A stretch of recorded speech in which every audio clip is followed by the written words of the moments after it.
get it. So she'll be like, where are you guys from? And then we can be like, we're from Philadelphia. And then she goes, okay, adverb. And then we say, Philadelphia. like my butt hurts. Interview question and then a Mad Libs question. Yeah. Yeah, we'll rotate. And then at the end, the end will be the reading of the Mad Lib, maybe. We're here with Comrade from Philadelphia. They're here in Boston. They're doing an interview with WECB. Pretzels and cheesesteaks! Who are you touring with? Oh God. Touring with Oh God. Oh God. Why did you decide to tour with them? Are your sounds complimentary? What's your sound like? How would you describe it?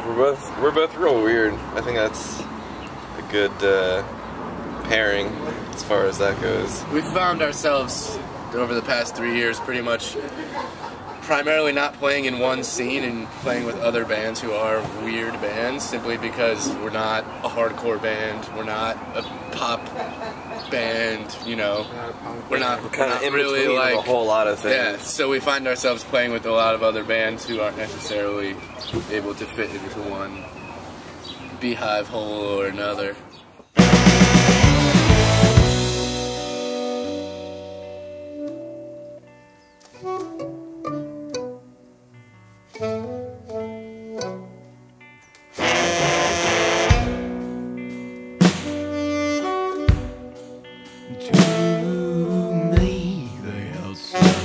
From this day until you are dead, the future is yours. What's your favorite place to play in Boston? Austin. Alston, yeah, playing in Alston, for sure. Where in Alston? The house. What do you like about Alston? Why do you like playing here? Well, I like our home house show scene in Philly, basement shows. Very much in common. A lot of the same bands come play in my house that we play with here, so it's really nice to connect with them. What's the Philly scene like for kids? Like for kids who are listening to WECB, hanging out in Boston, doing their thing here. Why should they go to Philly? What's the local scene like there? All our bands rule. All of them. Kind of like going back to what I was saying before. I feel like in Philly there's an atmosphere which allows bands that don't necessarily fit into one pocket or another within the musical genre terms to do their thing, and everybody's down. It's all, everything's down. Everybody's kind of down with anything as long as it's good, I feel like. So that conducts this interview. The Mad Libs go as: our American universities offer students many messy courses that will prepare them to become professional stabbings. You guys are coming out with a new record, correct? And how long have you been working on it? Like, does it differ from your older stuff? Like, what's going on with this one? We've been working on that for getting on to almost a year soon. Like 8 months. Yeah.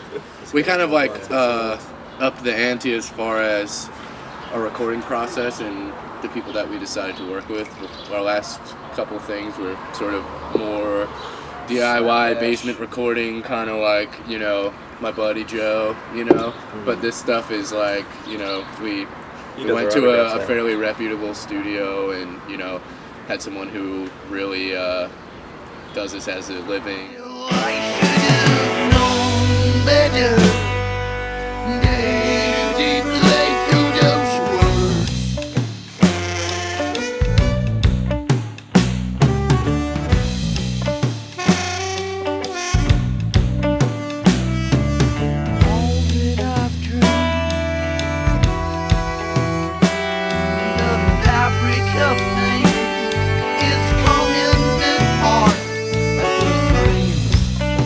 You get a degree of Bachelor of Shrimps on the Barbie, or take a regular liberal horrific zebras course. Or, if you want to become a zesty engineer, you can study robust mathematics.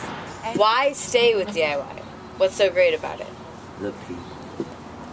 More specifically. It's the whole atmosphere is like, the people that come out to those shows, they're there because they want to hear awesome, new, interesting music. And it's like, if you play at a bar, you're going to get people out there that they're just there because they want to get a drink, and they don't really give a shit about what you're doing, and they're just kind of, you know. But the DIY shows, it's like just got a whole different feel to it. It's yeah, I don't know. It's kind of a community kind of, and like, you know, like most of the people that we've been staying with and stuff this whole trip are people that we've met or known through doing this, and it seems like it's just like a network that keeps growing, which is cool. You know, we have bands now in several cities where we know if we're gonna go to their city, we can call them up. If they're gonna come to Philly, they can call us up. They got places to stay, we got places to stay. You need food, you got it, you know.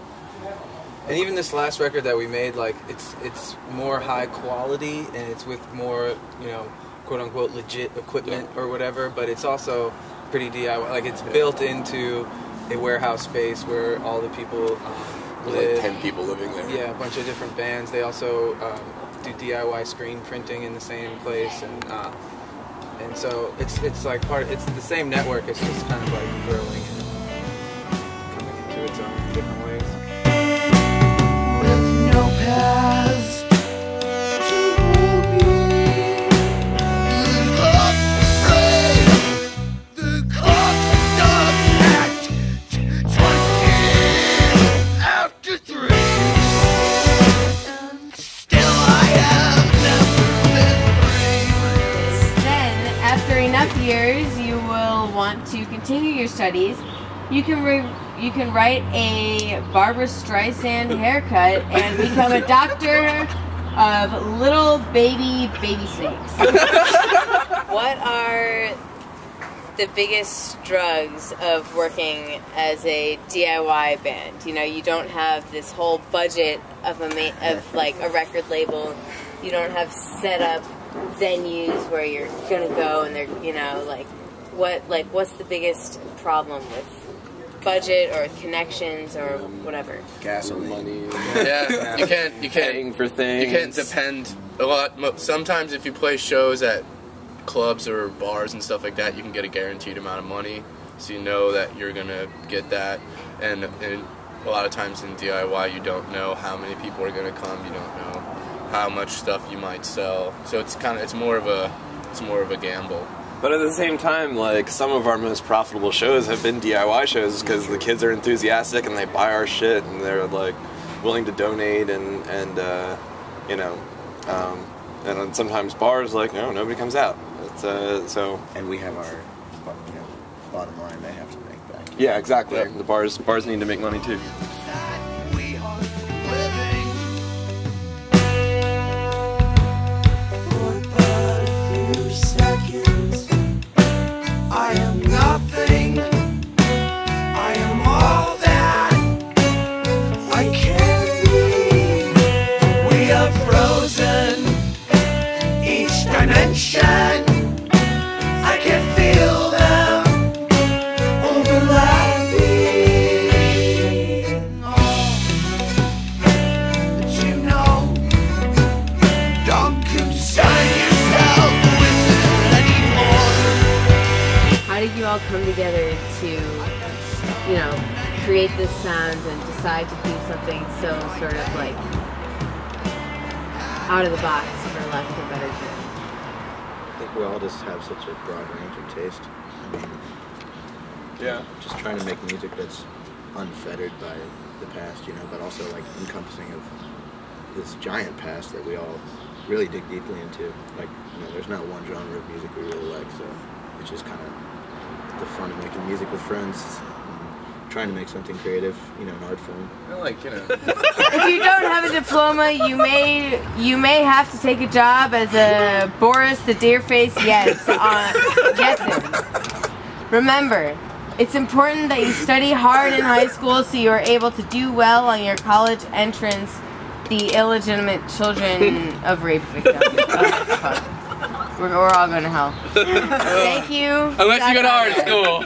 They turn out like me. Unless you go to art school.